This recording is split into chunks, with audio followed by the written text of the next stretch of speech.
तो आज की वीडियो में देखेंगे कि एक ईटीएफ क्या होता है। ईटीएफ मतलब होता है एक्सचेंज ट्रेडेड फंड। तो ये इंडिया में तो उतना ज़्यादा फेमस नहीं है, लेकिन यूएस में बहुत ज़्यादा फेमस है। ये सिमिलर होता है म्यूचुअल फंड के, लेकिन थोड़ा सा डिफरेंसेस होता है। हम लोग इंडिया में सिर्फ म्यूचुअल फंड जानते हैं जनरली, ईटीएफ नहीं जानते। तो आज की वीडियो में हम लोग बात करेंगे कि ईटीएफ क्या होता है और क्या डिफरेंसेस है म्यूचुअल फंड से इसमें। देखो, ईटीएफ एक अच्छा इन्वेस्टमेंट अपॉर्चुनिटी है, एक इन्वेस्टमेंट व्हीकल जिसे हम लोग इन्वेस्ट कर सकते हैं मार्केट में। तो ईटीएफ को समझना एक अच्छा है, बहुत अच्छा है। मतलब म्यूचुअल फंड से बेटर बोल सकते हैं इसको एक तरह से। देखा जाए तो देखो, ऐसे कंपैरिजन कर सकते हो कि हाँ बेटर है या नहीं। तो कुछ कुछ एस्पेक्ट्स में बेटर है, कुछ कुछ एस्पेक्ट्स में बेटर नहीं है। तो ईटीएफ अच्छे इन्वेस्टमेंट है। तो आज की वीडियो में हम लोग ब्रीफ में डिस्कस करेंगे कि ईटीएफ क्या होता है। तो चलो स्टार्ट करते हैं। तो एक्सचेंज ट्रेडेड फंड क्या होता है कि देखो, समझो पहले तो ये सिमिलर होता है म्यूचुअल फंड से। ठीक है, म्यूचुअल फंड से एकदम सिमिलर होता है, लेकिन इसमें की डिफरेंस क्या होता है कि ये जो है ना एक शेयर की तरह ट्रेड करता है। मतलब समझ लो, ईटीएफ क्या होता है कि हम लोग फंड मैनेज करने के लिए किसी को दिए हैं। मतलब हम लोग अपना पैसा इन्वेस्ट किए हैं कहीं, एक फंड है, एक बहुत बड़ा फंड है, एबीसी लिमिटेड फंड है, जिसमें हम लोग पैसा दिए हैं मैनेज करने के लिए कि लीजिए आप लोग हम लोग का पैसा मार्केट में लगा के हम लोग का रिटर्न दीजिए। ठीक है, तो सेम जो म्यूचुअल फंड में होता है कि वो लोग पूल करते हैं पैसा इन्वेस्टर से, सेम चीज होता है ईटीएफ में, वो लोग भी पूल करते हैं पैसा इन्वेस्टर से। ठीक है, और फिर उसको मार्केट में लगाते हैं। ईटीएफ सेम है म्यूचुअल फंड जैसा, ऐसा। ठीक है, अब ईटीएफ को हम लोग कैसे इन्वेस्ट कर सकते हैं। तो ईटीएफ एकदम सिमिलर इन्वेस्टमेंट होता है जैसे हम लोग कोई कंपनी का शेयर बाय करते हैं। कैसे हम लोग कोई कंपनी का शेयर बाय करते हैं, हम लोग मार्केट में जाते हैं, सेकेंडरी मार्केट में, और जाके उसका शेयर खरीद लेते हैं या बेच देते हैं। सेम ईटीएफ का दिन भर जो यूनिट्स होता है ईटीएफ का, वो ट्रेड करता रहता है मार्केट में पूरे दिन, जब तक मार्केट ओपन होता है। तो हम लोग कभी भी जाके उसका शेयर बेच सकते हैं, कभी भी जाके उसका शेयर खरीद सकते हैं मार्केट प्राइस में। तो ईटीएफ का जो प्राइस होता है वो डिटरमाइन होता है डिमांड और सप्लाई से। ठीक है, ये सबसे बड़ा डिफरेंस है म्यूचुअल फंड और ईटीएफ के बीच। क्योंकि ईटीएफ, क्योंकि म्यूचुअल फंड का ना at the end of the day पे उसका एनएवी जो होता है वो डिटरमाइन होता है। मतलब उसका यूनिट का जो वैल्यू होता है वो डिटरमाइन होता है। वो पूरे दिन ट्रेड नहीं करता है। इसका मतलब है, अगर हम अभी खरीदे, समझ लो अभी सुबह हो रहा है, ठीक है, 9 बज रहा है, 10 बज रहा है, अभी हम लोग अगर म्यूचुअल फंड का यूनिट खरीदने जाए, तो हम लोग को अभी नहीं मिलेगा तुरंत। हम लोग को जो क्लोजिंग डे, जब डे क्लोज होगा, क्लोजिंग टाइम होगा जब डे का, उस समय जो प्राइस रहेगा एनएवी कैलकुलेट किया जाता है उस समय, और उस समय जो एनएवी रहेगा हम लोग को उस प्राइस पे अलॉट किया जाता है शेयर्स। ठीक है, तो म्यूचुअल फंड में क्या होता है कि सारा पर्सन जो भी आज खरीदने जा रहा है म्यूचुअल फंड का यूनिट जो भी आज खरीदने जा रहा है, जो भी पैसा लगाने जा रहा है म्यूचुअल फंड में, वो यूनिट खरीदेगा म्यूचुअल फंड का, तभी उसमें पैसा लगा पाएगा। तो जो यूनिट खरीदने जा रहा है म्यूचुअल फंड का, वो सारा को सेम प्राइस मिलेगा जो कि होगा क्लोजिंग प्राइस। ठीक है, लेकिन ईटीएफ में ऐसा नहीं होता है। ईटीएफ पे डिपेंड करता है कि हम लोग किस टाइम पे जा रहे हैं। हो सकता है हम लोग सुबह 10 बजे गए तो प्राइस था 20 रुपया, अगर थोड़ा देर बाद हम लोग गए 2 घंटा बाद, तो हो सकता है प्राइस हो गया 22 रुपया। तो एक शेयर्स की तरह है कि शेयर का जैसे प्राइस कैसे चेंज होते रहता है, तो सेम ईटीएफ का प्राइस भी चेंज होता रहता है मार्केट में दिन भर। ठीक है, तो ईटीएफ है। अब ईटीएफ में क्या होता है, तो देखो ईटीएफ में एक ऑथोराइज पार्टिसिपेंट लोग होते हैं। ठीक है, ऑथोराइज पार्टिसिपेंट, ये जो वर्ड है ऑथोराइज पार्टिसिपेंट, वैसे लोग होते हैं जो कि क्रिएट करते हैं बास्केट और रिडीम करते हैं बास्केट ईटीएफ से।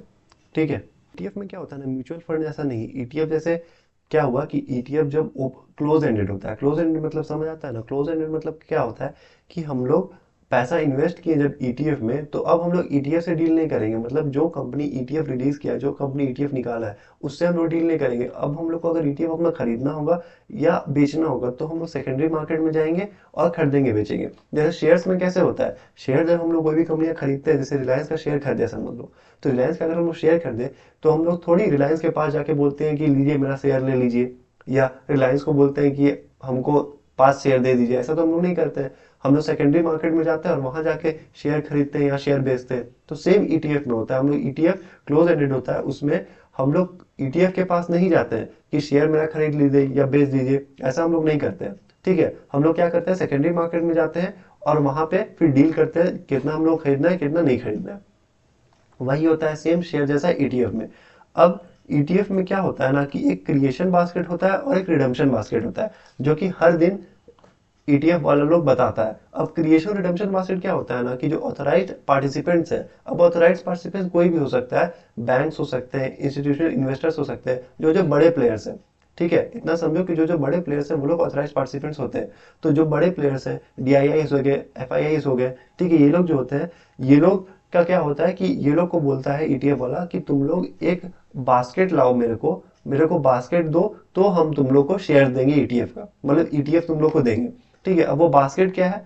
वो बास्केट ये है कि वो लोग बोलता है कि ये शेयर हमको इतना इतना ला के दो, मतलब सपोज करो कि ईटीएफ वाला बोला कि ए बी सी डी ये 4 शेयर हमको ला के दो, तब हम तुमको अपना ईटीएफ का शेयर देंगे। ठीक है, तो वो जो 4 ए बी सी डी का जो शेयर्स का जो बास्केट हुआ ना, उसको बोलते हैं क्रिएशन बास्केट। मतलब कि ये बास्केट लेके, मतलब कि समझ लो हम मार्केट में गए, मार्केट में जाके हम एक एपी है, मतलब ऑथराइज पार्टिसिपेंट है, तो एपी जब मार्केट में गया, मार्केट में जाके वो ए बी सी डी ये 4 स्टॉक खरीदा मार्केट से, और इसको ले जाके हम जब ईटीएफ वाले को दिए, तो वो मेरे को ईटीएफ शेयर इशू करेगा।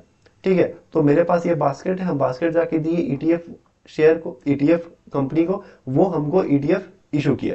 ठीक है, ये होता है क्रिएशन बास्केट। अब सेम होता है रिडेम्पशन बास्केट। जब मेरे पास ईटीएफ शेयर है, हमको जाके बेचना है ईटीएफ, मतलब हमको जाके ईटीएफ वापस देना है ईटीएफ का जो कंपनी है उसको, तो हम क्या करेंगे, एपी क्या करेगा, एपी जाएगा उसके पास और बोलेगा कि यार लो अपना शेयर तुम ईटीएफ का, हमको अब नहीं रखना है, तुम लो, हमको बास्केट दे दो। तो वो क्या करेगा कि एक रिडेम्पशन बास्केट का अरेंजमेंट करेगा। ठीक है, जिसको कि बोलते हैं रिडेम्पशन बास्केट, एक बास्केट का अरेंजमेंट करेगा जिसको बोलते हैं रिडेम्पशन बास्केट। ठीक है, उसमें क्या रहेगा, कोई कोई शेयर्स रहेगा, वो डिटरमाइन होता है, अलग अलग ईटीएफ का अपना अपना होता है कि कौन कौन सा शेयर रहेगा, कितने प्रोपोर्शन में रहेगा, वो सब हर दिन डिटरमाइन किया जाता है।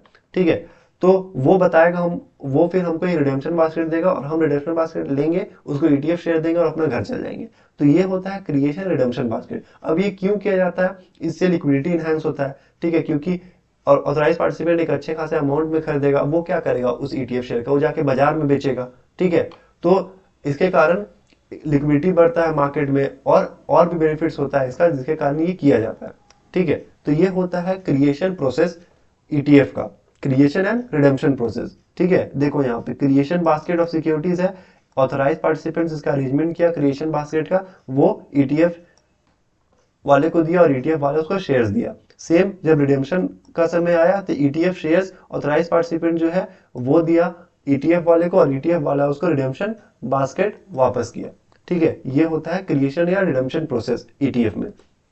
अब नेक्स्ट हम लोग थोड़ा सा देखते हैं कि ईटीएफ और म्यूचुअल फंड में डिफरेंस क्या है। तो ईटीएफ और म्यूचुअल फंड में डिफरेंस देखो, सबसे पहला तो ये डिफरेंस है जो मैं बता चुका हूँ कि ईटीएफ ट्रेड करता है एक शेयर के जैसा, म्यूचुअल फंड शेयर के जैसा ट्रेड नहीं करता है। म्यूचुअल फंड क्लोजिंग प्राइस में दिया जाता है। ठीक है, जो भी डे का क्लोजिंग, डे जब क्लोज होने वाला रहता है, मार्केट जब बंद होने वाला रहता है, तब एक एनएवी कैलकुलेट होता है, नेट एसेट वैल्यू, वो कैलकुलेट होता है हर दिन, और उस पे तुमको शेयर्स अलॉट होता है म्यूचुअल फंड का, जब तुम, मतलब यूनिट्स अलॉट होता है म्यूचुअल फंड का जब तुम म्यूचुअल फंड खरीदने जाओ। तो अगर आज के दिन हम खरीदने आए हैं म्यूचुअल फंड को, तो आज का जो क्लोजिंग प्राइस होगा, मार्केट बंद होने के टाइम जो क्लोजिंग प्राइस होगा, उस पे हमको यूनिट्स अलॉट होगा।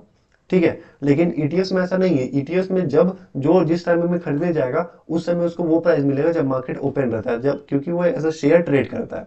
ठीक है, तो वो एक डिफरेंस है।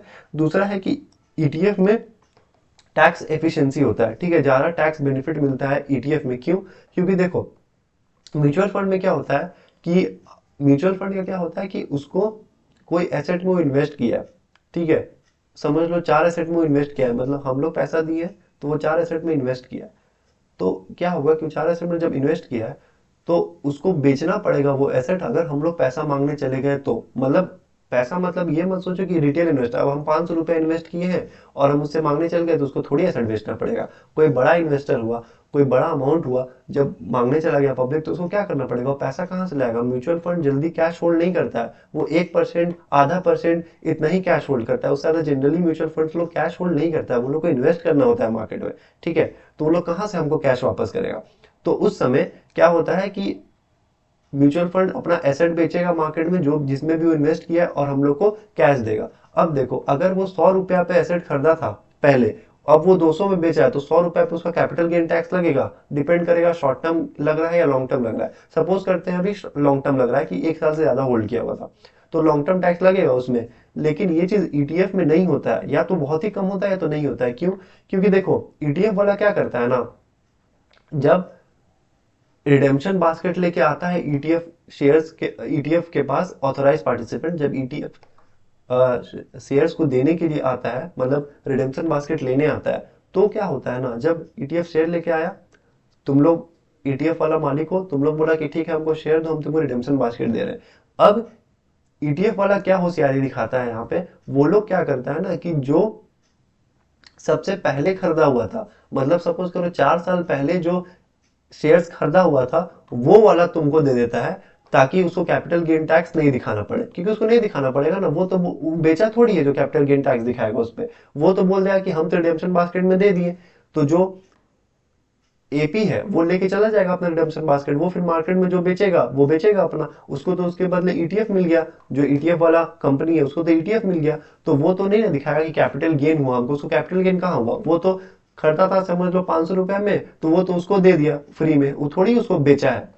उससे उसके लिए तो ईटीएफ शेयर खरीदा है, तो उसको कैपिटल गेन्स तो कमाया नहीं। कैपिटल गेन हम लोग कब कमाते हैं, जब हम लोग 100 पे कोई चीज खरीदते हैं और उसको हम लोग अगर 200 रुपए में बेच दे, तो वो जो 100 रुपए होता है उस पे हम लोग, वो कैपिटल गेन हुआ, उस पे हम लोग को टैक्स देना पड़ता है। लेकिन यहाँ तो बेचा ही नहीं है ना, अमाउंट क्या लिखेगा, थोड़ी बेचा है, उसको तो दे दिया है शेयर, एक्सचेंज कर लिया, एक तरह से एक्सचेंज किया है, बार्टर ट्रांजैक्शन टाइप से एक्सचेंज कर लिया, उस पर कैपिटल गेन कहाँ हुआ। तो जब कैपिटल गेन नहीं होगा तो टैक्स नहीं लगेगा, टैक्स नहीं लगेगा तो टैक्स एफिशिएंट हुआ। तो इस तरह से ईटीएफ जो होता है वो थोड़ा सा ज्यादा टैक्स एफिशिएंट होता है as compare to mutual fund, क्योंकि उसमें रिडेम्पशन और क्रिएशन बास्केट का जो कॉन्सेप्ट होता है उसके कारण वो लोग क्या करता है कि जो पहले बहुत पहले खरीदा होता है लो कॉस्ट पे जो भी शेयर्स खरीदा हुआ था, उसको वो लोग बेच देता है सामने वाला पार्टी को। उसके कारण क्या होता है कि वो लोग को कैपिटल गेन टैक्स नहीं होता है या कम दिखाना पड़ता है या कम होता है। ठीक है, तो इसके कारण क्या होता है, टैक्स बचता है, क्योंकि कैपिटल गेन के ऊपर अच्छा खासा टैक्स लगता है, तो उसके कारण क्या होता है कि टैक्स बचता है।